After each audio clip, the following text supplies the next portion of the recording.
anzalallahu ta'ala zikral fityatil ladzina dhahabu wa hum ashabul kahfi wa zikrar rajuli tawaf wa huwa dzul qarnain wa qala fir ruh wa yas'alunaka 'anir ruh qul huwar ruhu min amri rabbi. Kemudian sesungguh Nadar bin Haris dan Uqbah bin Abi Mu'ayth berjalan keduanya kepada pendeta Yahudi, bertanya keduanya pada pendeta Yahudi tentang Nabi Muhammad sallallahu alaihi wasallam. Jadi ketika Nabi menyampaikan pada kaum Quraisy bahwa beliau sudah diangkat Nabi, bagi kaum Quraisy pertama dia ingin tahu apa benar dia Nabi atau bukan. Jadi dalam ingin tahu itu, kalau dia niat baik, yang kemudian dia langsung beriman kepada Allah. Tetapi terkadang ada juga didasari dengki dan riya. Maka walaupun dia meyakini bahwa dia itu Nabi, tetapi dia tidak akan beriman kepadanya. Contoh lagi Abu Jahal. Abu Jahal diakui bahwa Muhammad itu Nabi, Muhammad itu Rasul. Hanya saja dia tidak beriman karena takut kepada kaumnya, karena malah ke kaumnya, karena takut ubudji sehingga anda beriman. Tidak berimannya Abu Jahal kan karena jahilnya, kan karena tidak tahu, tetapi karena dengki dan karena bak petun jabatan, karena dia sudah dianggap pemuka Quraisy. Menyemaiman berarti kaikut Muhammadnya, bak merasai ke Muhammadnya ke, sehingga ia tidak beriman kepada Allah dan kepada Nabi. Demikian juga Nadar dan Uqbah bin Abi Mu'ayth. Ini ketika Nabi kagak dakwah ke Rasul, dia ingin tahu ya tanya mbak pendeta Quraisy, yang kemudian setelah ditanya membuktikan bahwa itu benar Nabi, tetap dia juga tidak beriman. Malah lagi cerita dilikat, ini Uqbah bin Abi Mu'ayth ini salah seorang yang paling keras melawan Nabi, yang paling keras menolak Nabi, sehingga yang dipoh Nabi, yang pernah digila Nabi, sehingga jarang sekali Nabi yang berdoa untuk terfitnah seseorang. Jarang sekali Nabi yang berdoa sedara orang binasa, termasuk yang berdoa sedara yang ke Uqbah bin Abi Mu'ayth. Allahumma alaihi, ya Allah nelaknat dia, nebinasakan dia, nesebutnan. Maka doa Nabi langsung diterima oleh Allah Subhanahu wa taala. Terbukti juga waktu perang Badar ini Uqbah bin Abi Mu'ayth dia mati tewas di perang Badar. Bahkan karena dia yang menolak Nabi, tetapi langsung Nabi ni berdoa berancur ji hanat tibaknya terjadi perang Badar, maka dia femfo hancur langsung, tewas, penuh kehinaan di dalam perang Badar. Maka dua orang ini dia datang kepada pendeta Yahudi, dia bertanya tentang Muhammad. Maka pendeta itu memberi usulan, salluhu an salasatin, tatanya pada Muhammadnya dengan 3 perkara. In akhbarakum bihinna fahuwa nabiyyun mursal.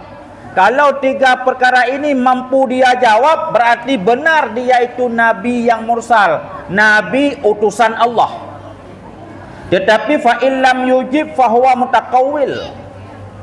Maka apabila hana mampu dijawab, berarti Muhammadnya para peramal, Muhammadnya ke nabi, peramal ataupun dukun. Ketentuannya tanyang 3 perkara in akhbarakum bihinna fahuwa nabiyun. Menyebutoi dijawab nyan nyo nabi. Menyehanai jawab berarti nyan dukun. Ya, le perkara dia tanya. Paduk boh le perkara. Tata le perkaranya. Tatanyang 3 pertama anfitiyatin zahabu fid dalil awal. Tatanyang tentang anak muda jamun na 7 dro anak muda yang dia meninggalkan perkampungan menuju ke satu guha. Tatanyang na itu beritanya saboh. Yang kedua tatanyang tentang sidra uragam yang berkeliling dunia, yaitu yang pengembara. Nah geturi menyejut kejawab berarti bukan nabi. Yang ketiga tatanyang tentang masalah roh, apa dia itu roh. 3 perkara ditanya. Pertama tentang pemuda yang meninggalkan perkampungan menuju ke satu pengasingan. Yang kedua tentang seorang pemuda yang keliling dunia untuk pengembara. Yang ketiga tentang roh. Maka apa yang dia tanya langsung dijawab oleh Allah Ta'ala melalui wahyunya ke Nabi Muhammad sallallahu alaihi wasallam. Tentang masalah pemuda itu, ya, Allah menjawab, yaitu Ashabul Kahfi. So pemudanya Ashabul Kahfi. Pemuda Ashabul Kahfi yang diceritakan di dalam surat Kahfi. Nah 7 dro pemuda yang saatnya dinanggro ganyan zalim, kemudian ke kubah gampung menuju ke satu guha. Truk bak sabo guhanyan ge hinan. Ge ukuran ge putengen de Allah Taala beberapa tahun. Ketika kajaga ganyan watege belanja kelai. Bak sabo bak nanggrosak rupanya cukup melain ke keadaan. Yang tadinya nanggro zalim nyuhana le zalim. Yang tadinya yaitu le pemuda-pemuda jahat nyuhana le jahat. Ketika gemoblo le ganyan gemepeng, ternyata peng yang ganyan peng jamun. Periksa rupanya nyoke pemuda yang dalam sejarah yang ditinggalkan kampung menuju dalam sabah guha, rupanya pemuda itu masih ada. Ada 7 orang lengkap 80 lengkap 8 tamah, yaitu asaya Rodri. Ya, asayanya bernama Kitmir. Ya, maka asaya itu salah satu daripada makhluk Allah Ta'ala yang tamang syurga. Asaya yang ikut pemuda Ashabul Kahfi. Ashabul Kahfi. Jadi ada beberapa binatang yang masuk syurga, termasuk kuda, binatang tunggangan Nabi Saleh. Termasuk salah sebuah riwayat ula yang coh Abu Bakar pada Guha Sur, yang termasuk ulianya tawanan syurga sehingga karena dia rindu ke Nabi. Kemudian termasuk yaitu anjing Kitmir. Anjing Kitmir ketika dikalan anjing bernama Kitmir ketika dikalan pemuda itu meninggalkan nanggro zalim isitot. Maka ketika pemudanya tamang langguha, asayanya pun tamang langguha. Maka pemuda itu masuk syurga, asayanya pun masuk syurga dengan berkat dia cinta kepada Ashabul Kahfi, kepada orang-orang baik. Maka ini jadi isyarat kepada kita, kalau kita cinta pada orang baik, jangankan kita manusia, binatang sekalipun bisa masuk syurga. Bukan binatang biasa, kan binatang jinak, binatang bernajis sekalipun seperti anjing Kitmir, dia bisa masuk syurga. Pekan karena hatinya cinta pada orang baik. Apalagi kita umat Nabi Muhammad sallallahu alaihi wasallam. maka semoga kita nyonyo mendum bertermasuk orang-orang yang cinta pada kebaikan dan cinta pada orang baik. Amin ya rabbal alamin. Itu jawaban pertama yang diberi Nabi. Jawaban kedua, pertanyaan siapa pemuda itu? Adalah pemuda itu rupanya yang keliling dunia, Raja Dzulkarnain. Raja Dzulkarnain ni seorang raja, dia sekeliling dunia.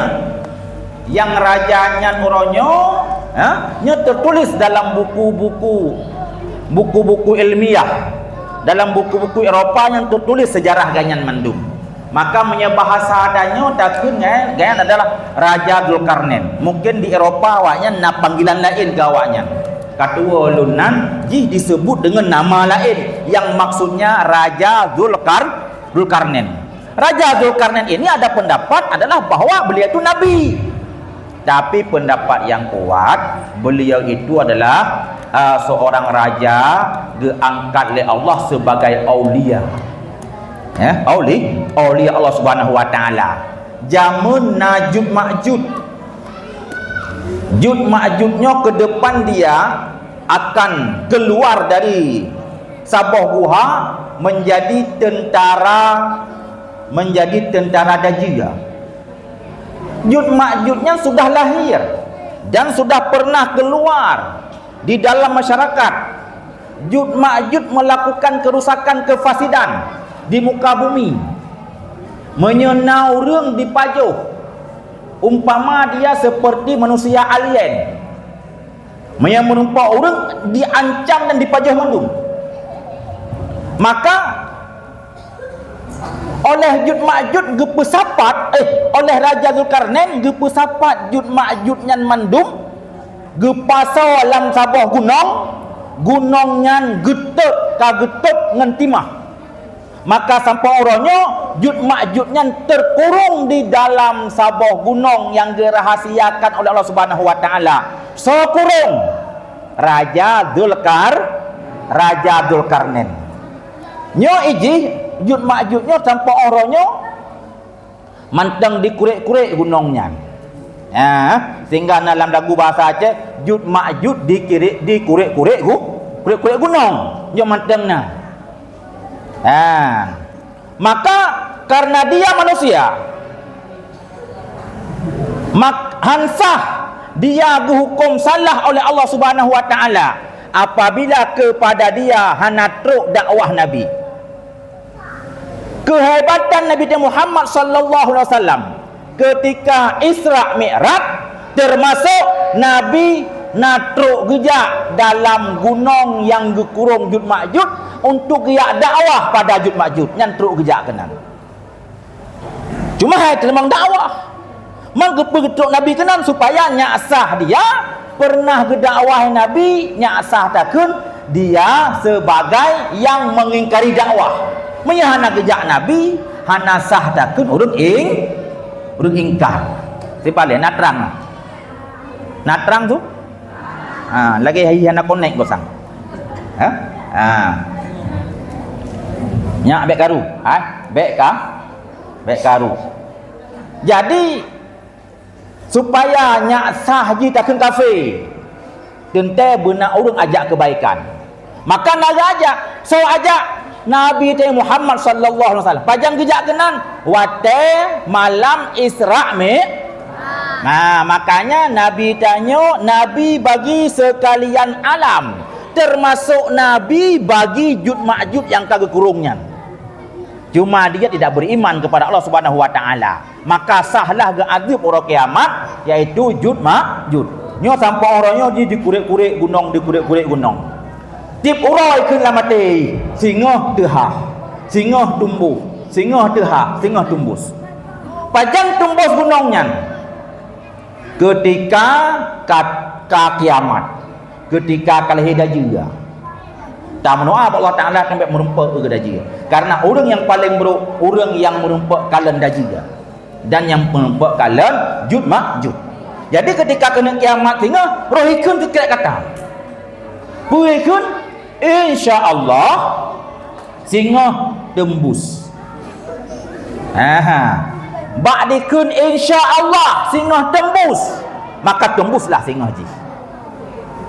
Ketika tembus supaya katruk watai untuk tembus, maka kehendak oleh Allah roh dikun insya-Allah, maka tembuslah gunung itu biarlah haji. Ketika itu inan ke mulai kembali merusakkan alam dan merusakkan manusia, maka ketemulah dengan dajjal, jadilah dia sebagai tentara dajjal.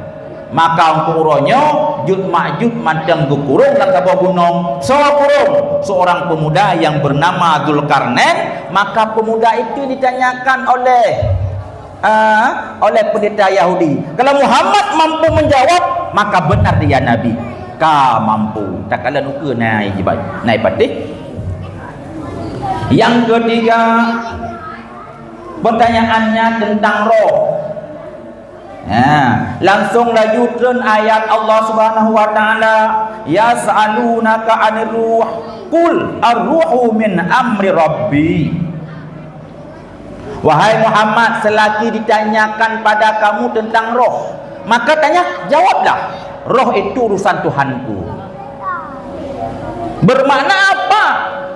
Artinya tidak selayaknya dia bertanya tentang roh, karena itu urusan Allah Subhanahu wa taala. Yang mau dia bertanya, yang hak adrawaji, yang mau dia bertanya, apa kegiatan untuk menyenangkan roh? Yang hak adrawaji temanya.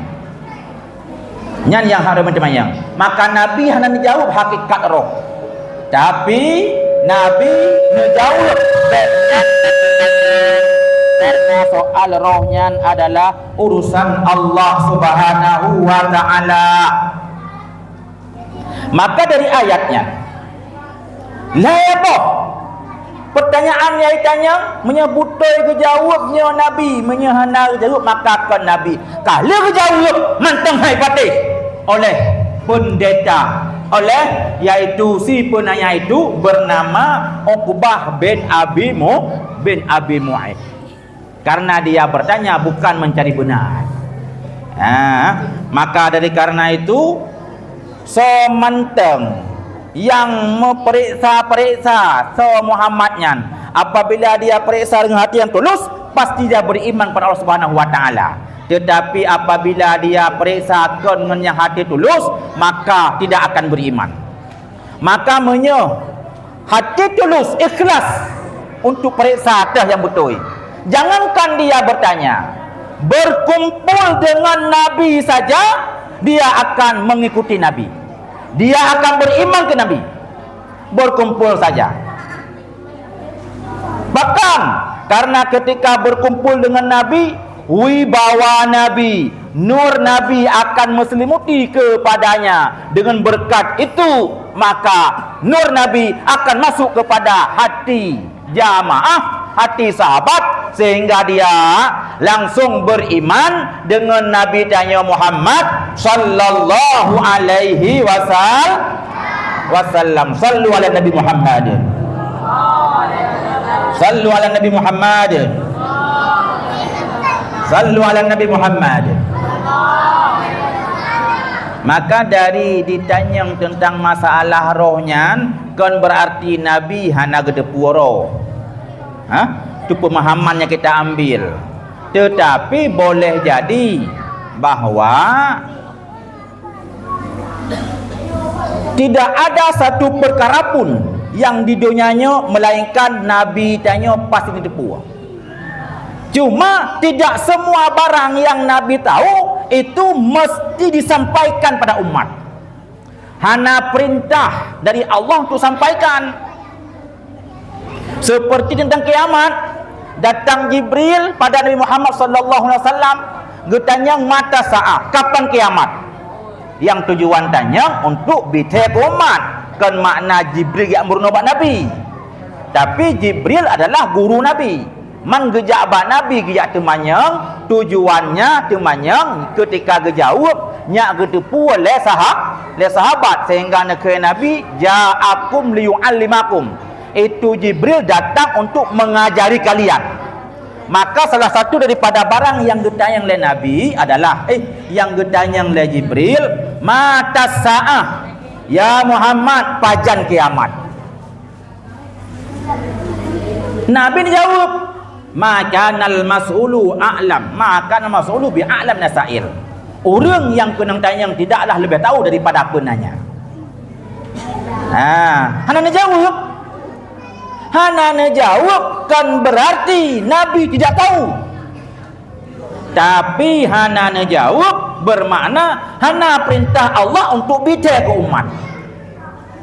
Sebenarnya tidak ada satu ilmu apapun, tidak ada satu kejadian apapun, baik kejadian yang kalampau maupun kejadian yang akan datang, melainkan Allah Subhanahu wa taala sudah memberitahukan kepada Nabi. Hanya saja yang dia berbicara ke Nabi, yang diperintahkan untuk sampaikan ke umat, yang lebih hebat Nabi cukup pada Nabi saja, tidak diperintahkan untuk menyampaikan kepada termasuk tentang masalah roh dan termasuk tentang masalah kiamat. Jadi tidak ada perkara yang Nabi tidak tahu, melainkan semuanya itu Nabi tahu dan mengerti tentang itu semuanya. Para jamaah sekalian yang dirahmati Allah Subhanahu wa taala. Kemudian ketika Islam mulai jaya, Islam kamuri Buddha, maka saatnya walamma ra'at Quraisyun izzatan Nabi sallallahu alaihi wasallam biman ma'ahu wa islama Umar wa izzata ashabihi bil Habsyah wa fushuwa Islam fil qabail ajma'u ala ayyaklu Nabi sallallahu alaihi wasallam. Ketika Islam mulai berkembang, di mana Sayyidina Umar kata mengislam, Sayyidina Hamzah kata mengislam, ada sebahagian sahabat Nabi yang hijrah ke Nangrau Habsyah, di sana pun sudah mulai berkembang Islam, sehingga timbul perasaan jahat dari kaum Quraisy ingin membunuh Nabi. Nyo lagi caranya mereka biarkan Muhammad lagi nyo agama Islam makin udip akan talu agama tanya. Ka rencana Ja'far Nabi. Maka sampailah berita itu kepada Abu Talib. Wadai gedepul Abu Talib yang kata depulet yang bersama bahwa Abu Talib itu adalah satu-satunya pelindung Nabi setelah wafatnya Abdul Muttalib. Maka dikumpulkan oleh Abu Talib Bani Hashim dan Bani Muttalib, yaitu keluarga daripada Banu Hashim dan keluarga daripada Banu Muttalib, dikumpulkan untuk gebi keselamatan kepada Nabi Muhammad sallallahu alaihi wasallam. Karena mana kabilah Nabi naput boh yang hak roji. Abdullah, Abdul Muttalib, Hashim, Abdul Manaf. Abdul Manafnya iaitu naput dro anak ke yara raya, anak agam. Yang pertama Naufal, anak cucu Naufal gebunan Banu Naufal. Yang kedua Syamsi, anak cucu Syamsi gebunan Banu Syamsi. Yang selanjutnya Hashim, anak cucu Hashim gebunan Banu Hashim. Kemudian Muttalib, anak cucu Muttalib gebunan dengan Banu Muttalib. Jadi ada 4 bani, Bani Naufal, Bani Syamsi, Bani Muttalib dan Bani Hashim. Keempat-empat ini berada dalam keluarga Nabi sebenarnya, karena ini adalah anak cucu daripada Abdul Manaf. Di antara 4 kabilah ini, yang mau bergabung membantu Nabi cuma 2 kabilah dari keluarga Nabi, Banu Hashim dan Banu Muttalib. Yang 2 lagi enggak termasuk dia. Maka karena 2 botu haitin bantu Nabi, ketika tanya mu doa benepu selamat keluarga Nabi, hanaruh Banu Hashim, hanaruh Banu Naufal, hanaruh Banu Syamsi, keluarkan 2 golongan itu sekalipun saboh dari keluarga besar Nabi. Bahkan keluarkan karena 2 kabilah itu adalah mencaci Nabi, ikut membantai Nabi, ikut membantai sahabat Nabi, ikut untuk menggelapkan Islam. Hana gebantu perjuangan Nabi. Tapi 2 golongan tu bantu, maka sampai orangnya ketika tanya mendoa Nabi keselamatan kepada keluarga Nabi, rahmat pada keluarga Nabi, yang maksudnya Banu Hashim dan Banu Muthalib. Maka karena orangnya bersentuhan langsung dengan Nabi, sehingga sampai hari kiamat dia itu dianggap keluarga Nabi. Hai apa hana? Hai apa hana? Hai apa hana? Hai gara-gara tu bantuna, maka mudah-mudahan tanya juga buruh lang golongan urangnya. Si bancara buruh lang golongan urangnya, karena ke depan nanti akan ada orang yang berdoa. Dan sekarang pun ada orang yang berdoa di mana saja. Dia akan berdoa, ya Allah, ampunilah kepada mereka-mereka yang ikhlas berselawat pada Nabi. Nyona doa sabi. Rata majlis di mana saja gemu doa, lele ulama gekun. Ya Allah, nepu panjang umur orang yang podep sunnah Nabi. Nepu panjang umur orang yang peudep dakwah Nabi, orang yang berakhlak dengan akhlak Nabi, orang yang berkumpul dalam majlis Nabi panjang umur Nabi sehat, ya Allah. Doanya sampai orangnya di mana majlis tetap ada doa itu. Dan sampai kiamat nantinya ada doa itu. Dalam doanya karena nagetanya mudah-mudahan tanya termasuk dalam doa-doa orang kebaikan itu. Amin ya rabbal alamin. Maka katanya karena doa merumpuk doa-doa orang saleh menteng gara-gara tanya senang kepada majlis Nabi Muhammad sallallahu alaihi wasallam. Ku majlis Nabi, majlis yang membesarkan Nabi Muhammad sallallahu alaihi wasallam. Sallu ala Nabi Muhammad. Sallu ala Nabi Muhammad. Sallu ala Nabi Muhammad. Maka keluarga Nabi terdiri daripada keluarga Hashim dan keluarga Muthalib sepakat untuk memberi perlindungan pada Nabi. Akhirnya yang cita-cita Quraisy untuk dipoh Nabi tidak tersampai. Maka kelakuan daripada awaknya, falamma ra'an Quraisyun dzalika itama'u wa atamaru ay yaktubu kitaban wa yata'aqaduna fi ala bani Hashim wa bani Muthalib alla yankihu ilaihim wa la yankihuhum wa la yabi'u minhum syai'an wa la yabta'u minhum wa la yaqbalu minhum sulhan abada. Kemudian kafir Quraisy melakukan embargo bahasa tanya. Karena hang getem serahkan Muhammad ke tangan Quraisy, karena Banu Hashim, Banu Muthalib membuat perlindungan ke Nabi, sehingga awak Quraisynya dia buat satu sepakat menyemunan nyo payah tak lakukan embargo. Bagaimana embargo? Nyo kau hubungan dengan awak Banu Hashim, kau hubungan dengan Banu Muthalib, kau hubungan anak tanya baik dapat kahwin dengan anak awaknya menyehyak mengkahwin dengan tanya baik terima yang saboh baik pegat mebisat kata boh. Janji kedua baik saling jual beli barang awaknya baik tanya baik tak boleh tanya barang tanya baik tak perlu ke awaknya. Yang ketiga baik tak terima perdamaian, sabe-sabe baik tak terima mendamai, baik tak terima hadiah. Segolong yusallimu Rasulullah sallallahu alaihi wasallam lil qatli. Segolong diserah Muhammad lebah perkaranya yang lakukan.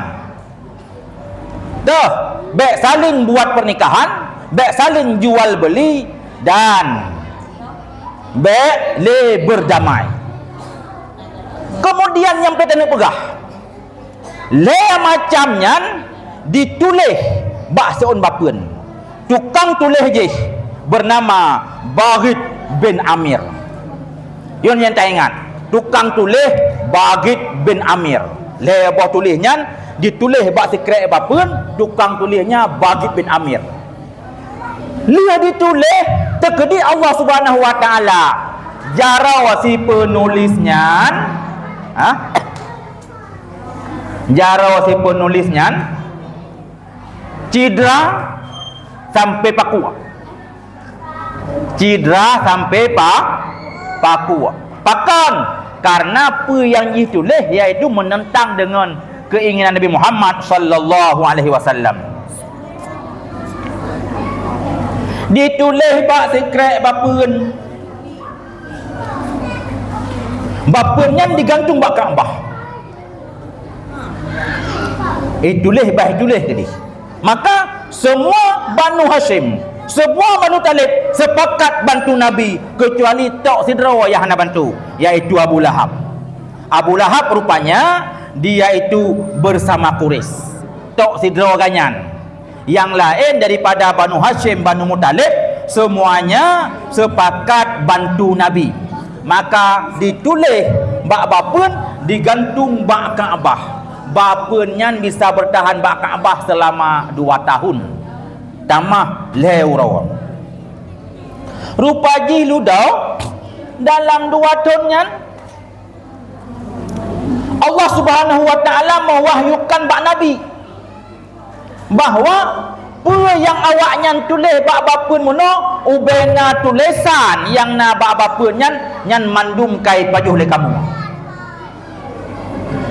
kecuali tak tinggal tulisan asma Allah. Namun tulis kalimat-kalimat Allah nyan saga yang tinggal, lain mandum dipajuh le kamu. Nyan yang diceritakan Nabi Muhammad sallallahu alaihi wasallam. Rupanya ludah awak dari periksa fa'atla Allahu nabiyahu sallallahu alaihi wasallam ala annal ardah akalat jami'a ma fiha min qati'ah wa zulma falam tada ila asma Allah ta'ala falamma unzilat la tumazzaq wa wujidat kama qala sallallahu alaihi wasallam. Rupanya ketika bapeun nyan gejok kelai watai keputren wa wujidat kama qala Nabi sallallahu alaihi wasallam, betul lagi Nabi pegah bahawa bapeun tulisan bapeun kai pajuh le kamu kecuali yang tinggal asma Allah, nama Allah Subhanahu wa taala tentang masalah leboh poin buno yang sifatnya tidak boleh melakukan pernikahan, tidak boleh melakukan jual beli, tidak boleh membuat perdamaian selama-lamanya. Semuanya kadipajuh le rayap berkat daripada mukjizat Nabi Muhammad sallallahu alaihi wasallam. Begitulah kelebihan Nabi Muhammad sallallahu alaihi wasallam.